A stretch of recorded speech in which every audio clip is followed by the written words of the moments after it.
অঞ্চলের মানুষ তারা বিভিন্ন এই কলেজে এবং স্কুলে আশ্রয় নিয়েছিল, তাদেরকে শাড়ি চুড়ি যে শাড়িগুলো এসেছে তাদেরকে দেওয়া হয়নি। রান্নার যে সামগ্রী এই দেখতে পাচ্ছেন, কড়াই, চালের টিন, এসব কিছু দেওয়া হয়নি, সামনে গুদম ভর্তি করে রেখে দিয়েছে। এর তীব্র নিন্দা জানাই। আপনারা এর বিরুদ্ধে যেভাবে এই 4ঠা মে রেজাল্ট গণনা হয়েছে, যে রায়টা জনগণের রায় এসছে, এই জন্যই এসছে। এদের অত্যাচারে আমরা অত্যাচারিত, সেই অত্যাচারের শিকার হয়ে আজকে আমরা পরিবর্তন নিয়ে এসেছি। আগামী দিনে এই যে সমস্ত রিলিফের মাল আছে আপনাদের মাধ্যমে প্রতিটা ব্যক্তির কাছে আমরা পৌঁছে দেব। ধান মেশিন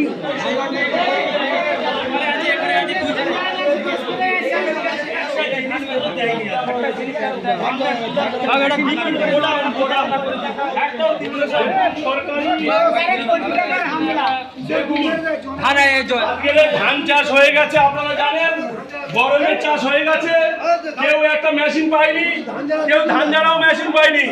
এইসবগুলো গোডাউন ভর্তি করে রেখেছে, জানে বাপের জমিদারি আছে। যে 2026 সালে আবার ওরা পরিবর্তন হিসাবে সেই মাওবাটির নাম করে ওই তোলামূলের পার্টিটা আসবে, ওরা ভেবে নিয়েছিল, যার জন্য এসবগুলো রেখে দিয়েছে।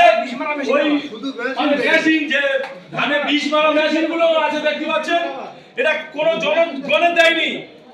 জনগণ এর দ্বারা উপকার পাবে, উপকৃত পাবে, সেটা করতে হয়নি।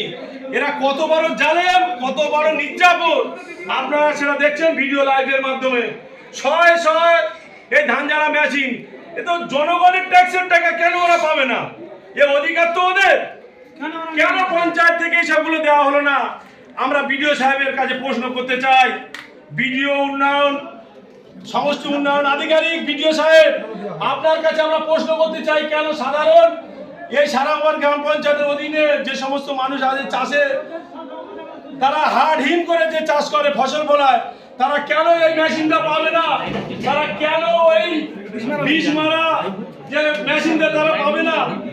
তার জবাব আপনাকেও দিতে হবে, সারাগঞ্জ গ্রাম পঞ্চায়েতের সেক্রেটারি এবং বিডিও সাহেবকেও দিতে হবে। আপনারা দেখছেন লাইভের মাধ্যমে শয়ে শয়ে কিভাবে নষ্ট হচ্ছে এই আমাদের ট্যাক্সের টাকা মেশিনগুলো। দেখুন, প্রধান সাহেবকে এনে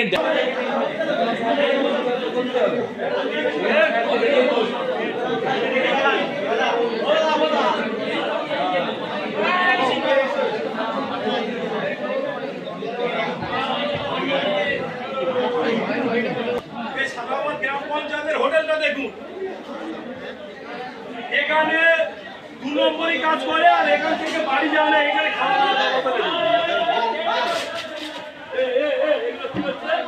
দেখুন, এখানে হোটেল বানিয়ে রেখেছে সারাগঞ্জ গ্রাম পঞ্চায়েতে।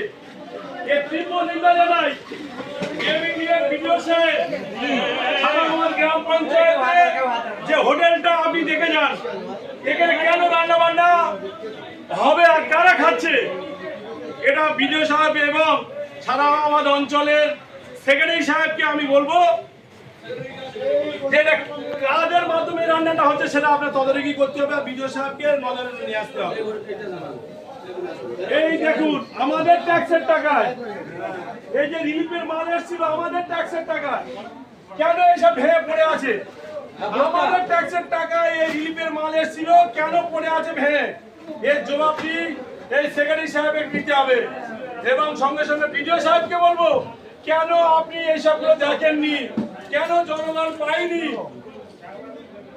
আর জনগণ যাতে করে পায় তার ব্যবস্থা আপনাকে করতে হবে।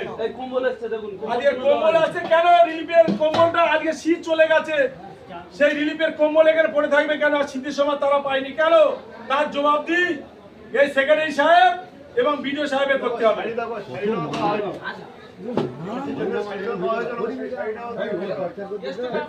শুধু ভিডিও সাহেব বললাম না, প্রধান সাহেবকে বলো, এই দায়িত্ব প্রধান সাহেব বলো।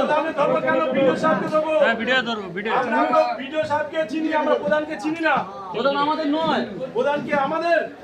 প্রধান আমাদের নয়। একটা জিনিস জানা যায়।